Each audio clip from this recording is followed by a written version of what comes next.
This lecture continues on with ancient India.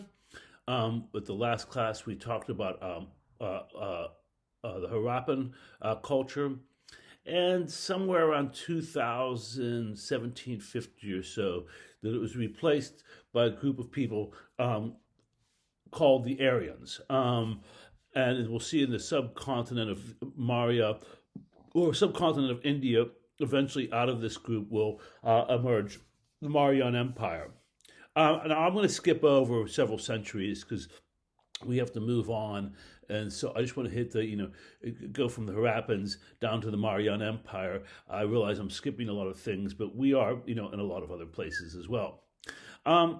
Now, the word Aryan, I'm going to come back to again. I know I discussed that, I think, earlier in the semester. I'm going to discuss that word again and how it was a legitimate word for a fair amount of time, and then it got bastardized by the Nazis and has the negative connotations that it has today. But the word Aryan, when originally used by scholars, etc., did not mean racist skinheads and all that sort of stuff. It just meant a group of a type of people, a group of people, I should say, with a language group, etc. I'll come back to it. Now they would the Aryans would spread from Central Asia into Europe, where they would introduce the Indo-European language group, and they would also enter down into into the Indus River Valley, and then eventually spread throughout India. And take control of much of it, and along the way, introducing Buddhism and different languages, as well as the Indian caste system, which you see on the upper right. And this is just a form of social stratification in which you're born into your social class, and there's no escaping it. And you have to marry within that. Your jobs are limited by what caste you're in, and it gives you details of it on the upper right. This system lasted, I believe, well into the 20th century, and I guess there's hints of it still around in India. I can't say I know that well, but I do know people from, for example, the bottom group have been elected to prime minister, etc. So hopefully this is not too strongly enforced, but unfortunately, I can't tell you in detail about that. I've never been to India. But we've talked about social stratification before. There's a number of ways you can do it. In America, we do it based on money. You're in the upper class if you're rich, you're in the lower class if you're poor. And now certain people, get forced into poverty more than others. But it is, theoretically at least, based purely on money, and it's a very fluid system, a fluid social hierarchy where you can jump back and forth depending on how much money you make. That's not the case in the Indian caste system. You were just stuck there. In any case,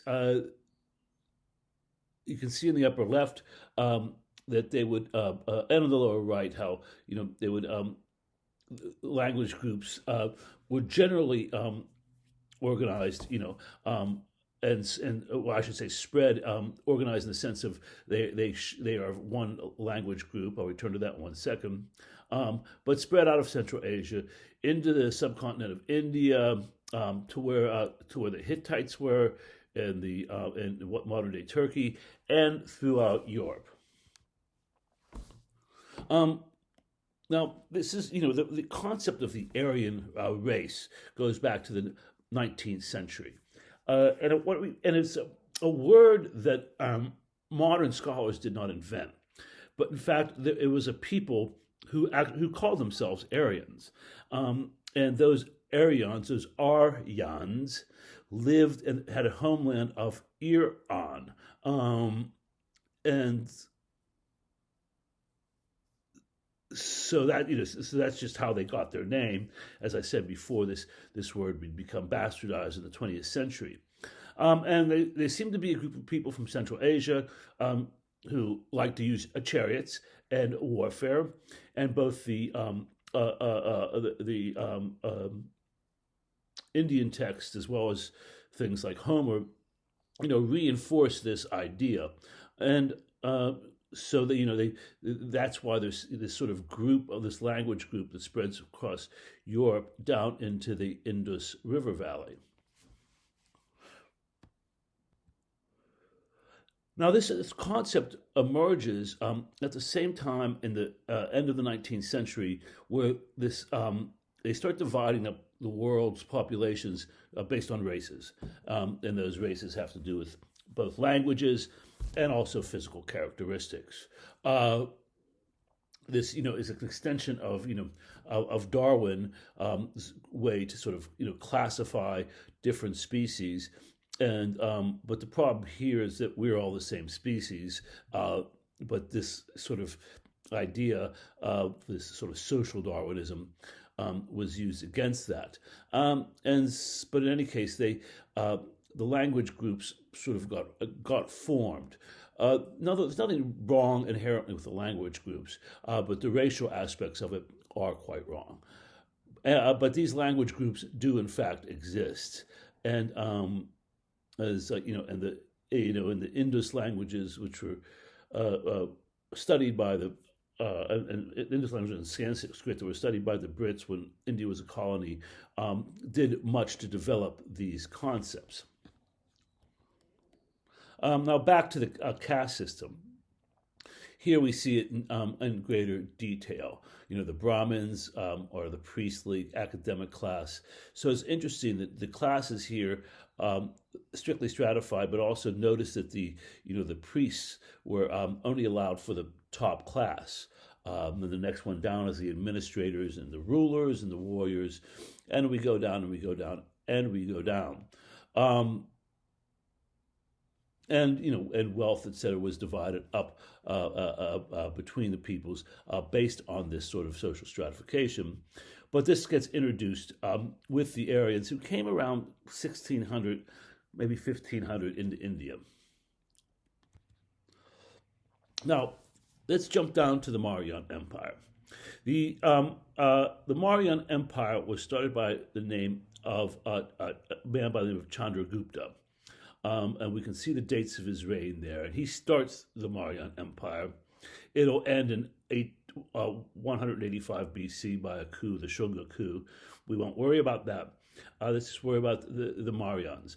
And so this would create sort of the first Indian empire of the subcontinent. And this is the size of that empire, where you can see it's quite large. It took, over all of northern and central India. It just didn't push into the very southern tip of India. And what's interesting too is they replaced a language group, the areas replaced the language group called the Dravidian languages. But they managed to survive in the southern tip of India and still do apparently to this very day. But we can see just the widespread control where they would of the Aryans and eventually the Mauryans, who would control the Indus River and also over to the Ganges to the right. These two large rivers that come out of the southern portions of the Himalayas, and then all the areas to the south. Now, a little bit before Oshaka becomes the emperor and creates the Mauryan Empire, India subcontinent was attacked by Alexander the Great. I hope you all learned this in Civ. But Alexander the Great was a Greek from northern Greece, what's called Macedonia. And he would conquer all of Greece, be the first to unite all the city-states under one government. And then he would go on to attack the Persians, who had attacked the Greeks and destroyed the Parthenon, etc., leveled Athens. and so he would pay revenge. And basically, the Persians controlled everything that it shows where Alexander the Great went, including Egypt. And so he would march in and go on a 12-year campaign that where he'd conquer all of these areas. He would make it to the Indus River Valley. But by having crossed the western branches of the Himalayas, and they got down to the Indus River Valley and into India, and they encountered new tribes to fight, new peoples to fight, etc. And it was a type of fighting that they were unfamiliar with. Specifically, they had elephants, and elephants were the tanks of antiquity. And imagine, if you're standing there with your shield and your sword, or maybe your, bow and arrow, and a pachyderm, i.e., a thick-skinned elephant, comes charging at you. That's you're running away, right? There's not much you can do to stop that. Later on, the Romans would develop ways of attacking Hannibal with his elephant army, but it's still pretty difficult. And when Alexander's men dealt with that, they just didn't want to continue on. Alexander wanted to continue on because once he made it down to the Indus River Valley, he basically said, "Okay, where's China? I must be close to it." And they said, "No, you're still very, very far away." And his men, basically had a revolt on him, and he had to concede to them. We see Alexander here on the right. And they would go down the Indus River along the right side here, and then go back along the south coast here along the Indian coast and then the Persian Gulf coast. Alexander would make it back to Babylon, where he would stay for a while, and he would die at the young age of 33. Like Jesus Christ, he had changed the world around him by a very young age. This empire would not last too long, but nevertheless, it had a dramatic impact on India.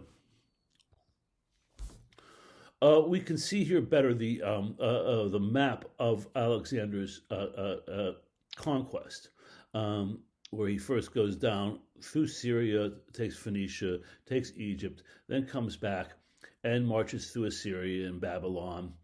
Eventually takes over Media, which is where the Persians were, and goes over to an area called Bactria. Now, Bactria is what we call Afghanistan. And then a little bit beyond, not a little bit, but a bit beyond Bactria to the east is the region of Gandhara. And I just point that out here. It's in the northern Indus River. And because I'll come back to that term in a moment. And if you don't know this already, you need to know that what Alexander did when he conquered all these places is he was trying to Hellenize them. That is to say, to spread Greek culture to these people. And so he would build cities right and left, and name them after himself, Alexandria, and many of them still exist to this day. It's in Arabic. Alexandria becomes Iskender.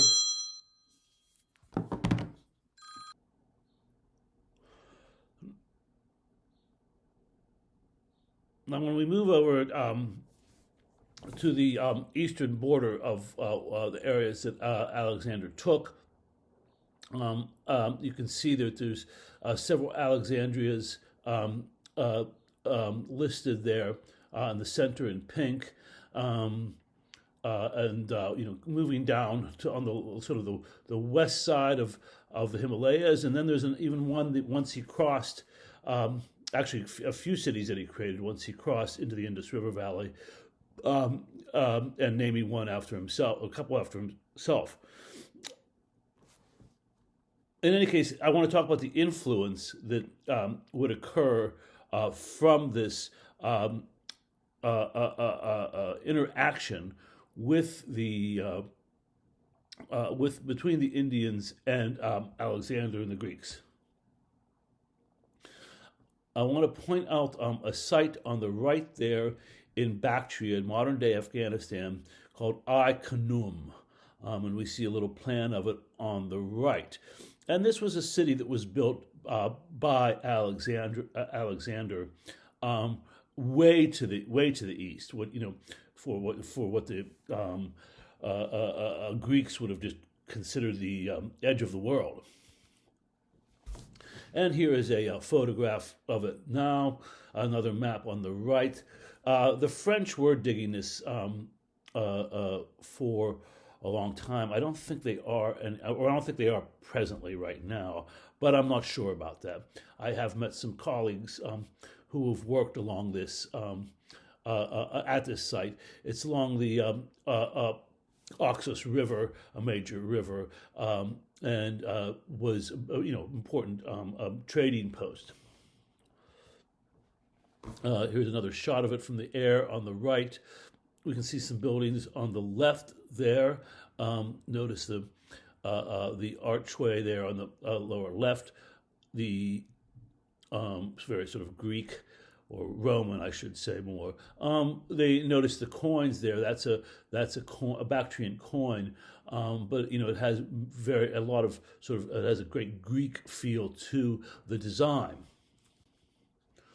Here are some other coins from around this era, and showing different types of coins and different depictions on them, etc. And we see in the bottom one from Chandragupta, the guy who would start the Mauryan Empire. They would copy this stuff, but they're in pretty Greek clothing, especially Chandragupta's here in the bottom right. That seated man, has all the attributes of what a Greek deity would look like. And indeed, the face on the left is very similar to what Alexander's coins would look like. On the right, we see a capital of a column here, and that too has influences from the Mediterranean. The circular things are developments of the Ionic volute, and it just it's a mixture of Indian elements and Mediterranean elements. Here's another shot of Aknum. This has been badly looted since the war with Afghanistan broke out, or more importantly, when the Afghanistan was taken over by the Taliban. And on the bottom picture, all those little holes are different looting holes, and so this site has been demolished by the terrorists. And I'll show you some more later on in the semester of more examples of this. One of the big problems with artifacts is that they are very valuable to drug dealers, because the problem that let's say you're some millionaire drug dealer. Well, you can't just go and deposit your money in the bank, because they're going to say, well, where did this money come from, right? When it's that much money.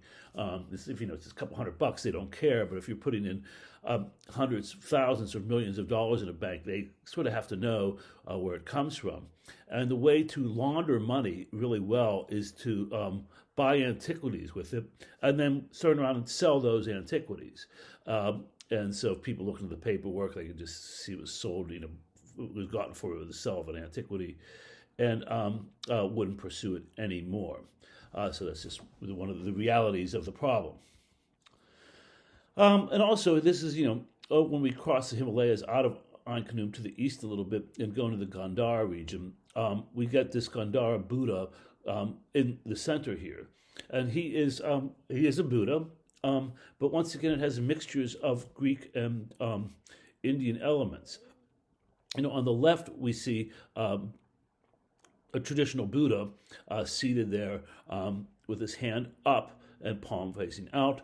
On the right, we see a traditional, Greek statue, and we can see that the clothing is like that of the Greek. So there's a mixture there of styles. Now, what would emerge soon after Alexander's campaigns was, first of all, Chandragupta, who would create the Mauryan Empire and conquer most of what we now know as India. And we're going to move down to his grandson Ashoka. His Ashoka was the leader in a place called Kalinga. It's spelled Kaling here. Um, Revolted, and he had to suppress that revolt. And he's shown here on the right in a chariot, going off to battle. And he would send his soldiers out to fight. But he would then tour India, and he went down to the Kalinga area, and he was stunned by the devastation, just what the horrors of war brought out. And he had a complete change of heart and decided to devote himself to religion, to Buddhism, even though his Hinduism around as well, and go around and build these pillars. And what they basically have on them are edicts of Ashoka urging, religious behavior.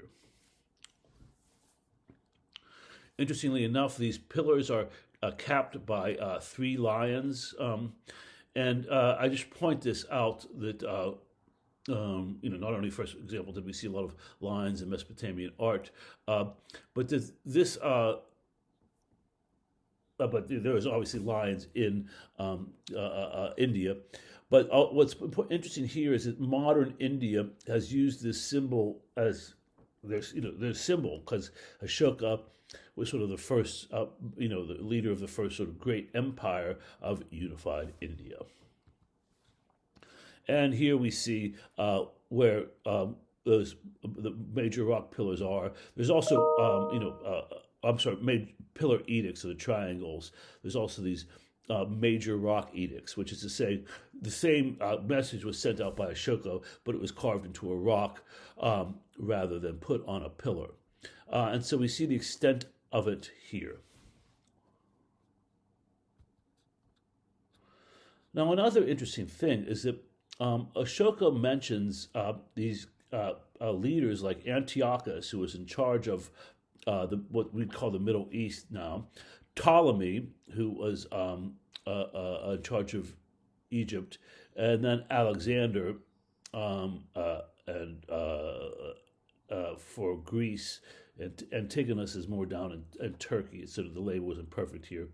By the way, these are these men, and Ptolemy and Antigonus, etc., were generals of Alexander, and after he died, they would have their own little war and divide up the conquered areas. And so these were the guys that ended up ruling. Now we can see where Ashoka is down in India, and he has interactions with these societies. He mentions them.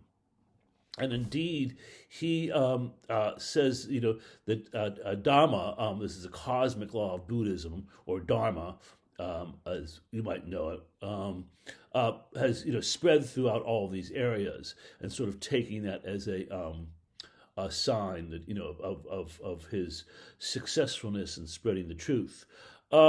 They did become aware of it. They weren't conquered by this faith, and indeed, they were polytheistic societies.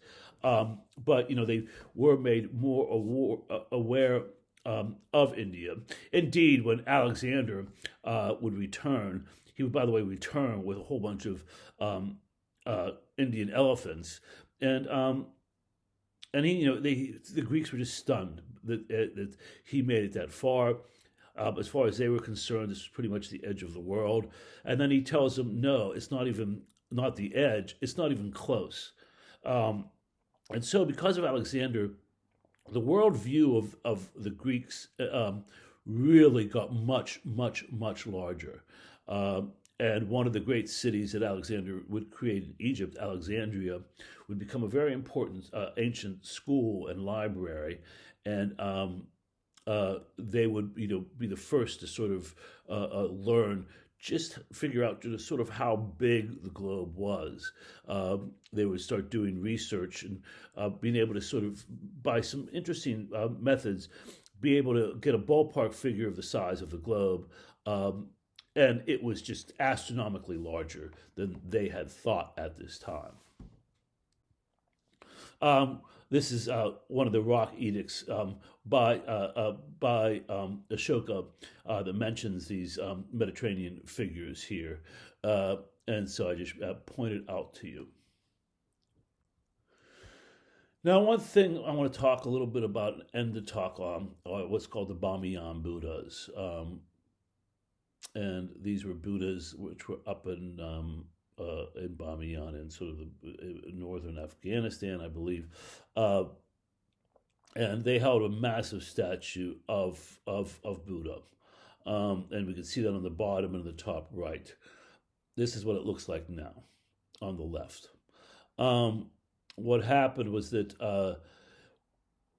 first of all, when the very strict Islamists took over, Islam does not believe in representations of humans or animals because they can be trying to, usurp God's image, to take God's image and be treated as such. So they don't believe in it. And if you ever study Islamic art, you learn a lot about that. But in any case, the Taliban sees these, and so they don't like them at the beginning. And then something really outrageous happens. I mean, not outrageous, but upsetting. A European cultural group offers to give money to Afghanistan to help preserve these Buddhas. I mean, there's this big Buddha, but there's smaller ones in those other niches, etc. And the Taliban, was in charge of a very, very, very poor country, and their basic response is, not only is it against their religion, to have imageries as such to represent a deity, but the country's starving, and what do you want to do? You want to put your money into that and not put your money helping us out. Though there is sort of slight logic to that, it does not require what they did, which is to bomb that statue out of existence.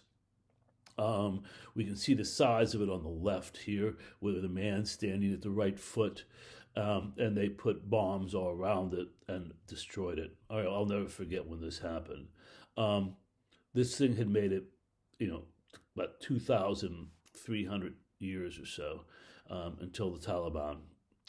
And we've just lost something really important due to a pretty foolish reason, and just one of pure ignorance, in the sense of ignorance, in the true definition of the word, of just not knowing. And so we've lost some wonderful artwork here.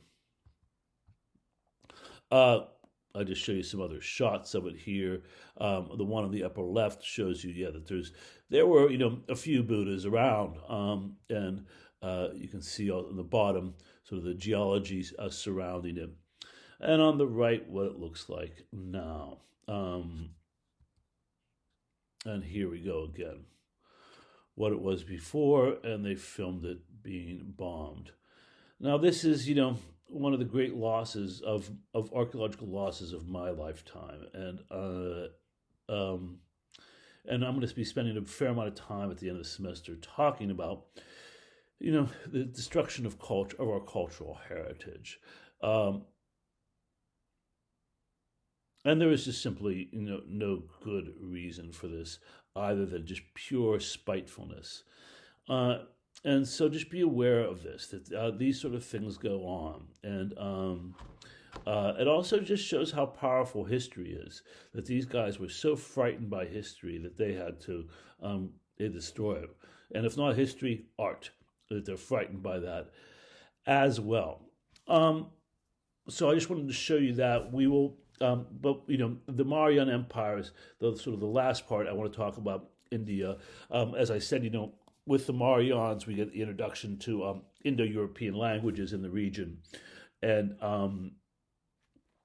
then later they would things would go beyond what what sort of societies we're dealing with in this class.